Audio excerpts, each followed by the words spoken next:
منورني في فيديو جديد.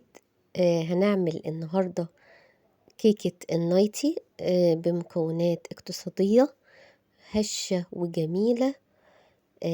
هنشوف مع بعض المقادير بسيطة جدا.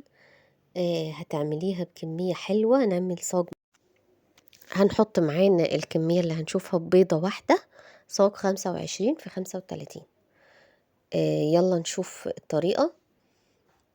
معانا كوباية ونص من الدقيق، كوباية الا ربع من الحليب، وهنكمل الكوباية بالزبادي، هتبقى كوباية معانا.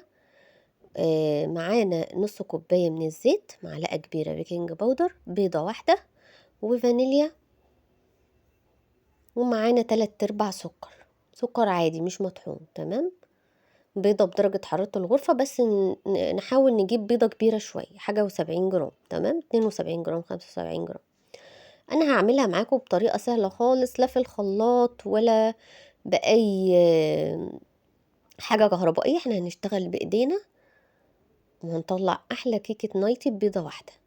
أنا ضربت البيضة الأول شوية مع الفانيليا، وبعدين هتنزلي السكر حبة حبة.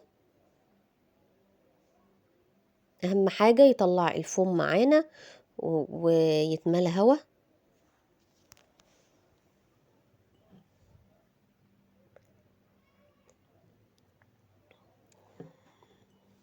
نقول كده بسم الله واحنا بنشتغل، نسمي الله ونقلب. هي عايزة بس ايه يا جماعة يعني شوية رياضة، شوية حركي ايدك شوية. ممكن تجيب الولاد يقلبوا معاكي حبة. شايفين ما شاء الله البيضة ادتنا كمية من الهوا حلوة. يبقى ضربنا الأول البيضة شوية، وبعدين كملنا ضربنا معاها السكر. طبعا الدقيق ننخله مرة واتنين وتلاتة. حطينا نص كوباية الزيت، نضربه برضو شوية.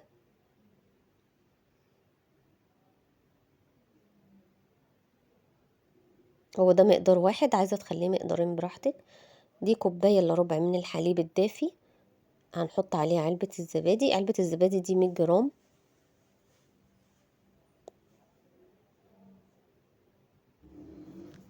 هنفضل نقلب كده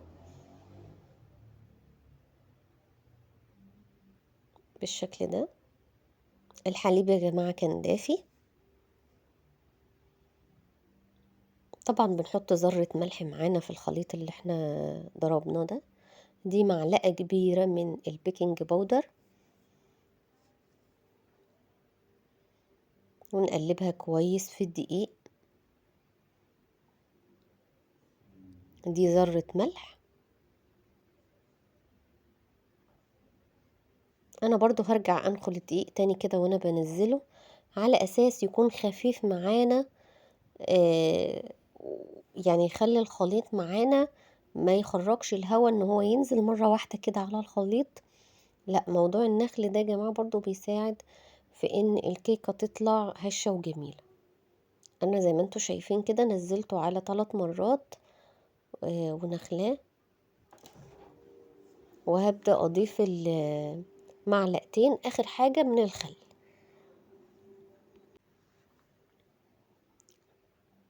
هنقلب.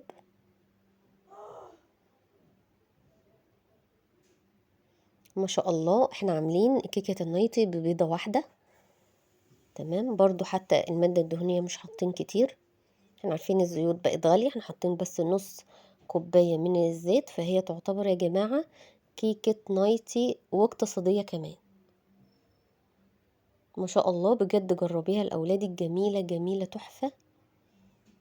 انا بقى حاطة معايا هنا معلقة من الكاكاو الخام، وخدت عليها معلقتين كده من الخليط. طبعا عايزين احنا نخفها شوية. او دي بصوا حاجة خفيفة خالص من لون الطعام الأحمر.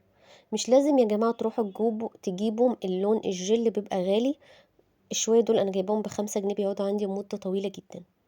أنا زودت الخليط معايا لأنه تقيل، زودته مية زي ما انتوا شايفين كده، مية عادية خالص، على أساس إن أنا بس أخفه شوية. بيديني لون جميل قوي. عارفين اللون الطوبي؟ لون حلو قوي بين الشوكولاتة وبين الطوبي، لون جميل بصراحة. وبيثبت معاكي في الكيكة زي ما احنا شفنا في اول الفيديو. بتحطي بس حاجة بسيطة خالص من اللون الاحمر على الكاكاو. انا حطيته في كيسة بالشكل ده، وفردت ورق عادي خالص ابيض، دهنت الصاج زيت، وحطيت الورق. تمام. ونزلنا الخليط. نزليه بسباتيولا عشان تضمني انه انتي تنزلي كل كمية الخليط، ما يفضلش منك حاجة.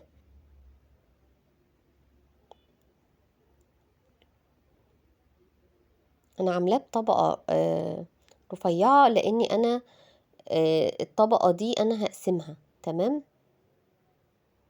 يعني احط طبقتين على بعض كده، فهو مش مشكلة ان هي تبقى طبقة رفيعة. الصاج ده 25 في 35. زي ما قلت لك، عايزة تضاعفي الكمية يبقى تعملي بيضتين وتضاعفي كل المقادير اللي احنا حاطينها. انا بقى بصوا، هتقومي جاية حطاها في كيس تلاجة، وهنقوم خارمين خرم صغير، وهنعمل خطوط كده زي ما انتوا شايفين بالشكل ده.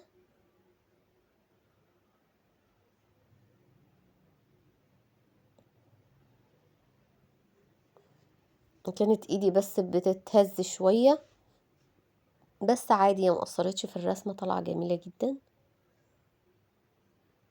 وهنرجع مرة بالطول كده ومرة بالعرض في اتجاه واحد زي ما انتوا شايفين معايا في الفيديو. سهلة خالص. وبالعكس، ما شاء الله، شايفين الرسمة جميلة ازاي، وثابتة معانا وتقيلة وجميلة جدا. ما شاء الله، اللهم بارك. اعمليها لاولادك هيفرحوا بيها قوي. هي ما بتاخدش في الفرن 10 دقايق. حطيت انا كيس تلاجة وقلبتها عليه بعد ما بردت شوية. على فكرة الكتابة دي يا جماعة من تحت مش من فوق، يعني انا الورقة من فوق كانت بيضة وهي من تحت مكتوب فيها.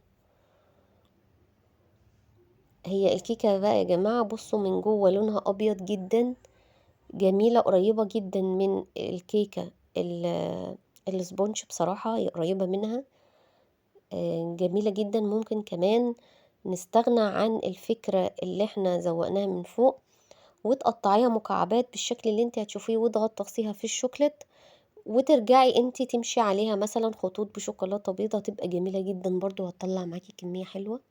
شوفوا احنا دلوقتي بنجيب الكيكات للأولاد بكام؟ بصراحة الحاجات دي غالية جدا. انا هقسم الكيكة بالظبط بالنص. تمام. عشان احط الجزء ده على الجزء ده، هنشوف دلوقتي. وهحشي مربى في النص. انا عارفين ان النايتي بتبقى محشية بمربى الفراولة. على فكرة مربى الفراولة دي اللي انا كنت عاملاها معاكم على القناة، كانت جميلة جدا ما شاء الله. وقلبتها كده بالشكل ده. لو في طروف معاكي ولا حاجة مش متظبطة قصيها. شايفين بقى الرسمة ثابتة معانا وواضحة، يعني هي كانت بصراحة واضحة جدا وثابتة ما شاء الله، يعني تحس انها معمولة بمكنة، مش حاجة انت عاملاها بايدك كده. اللهم بارك. يعني تقطعي كده بقى اي تقطيعة انت بتحبيها.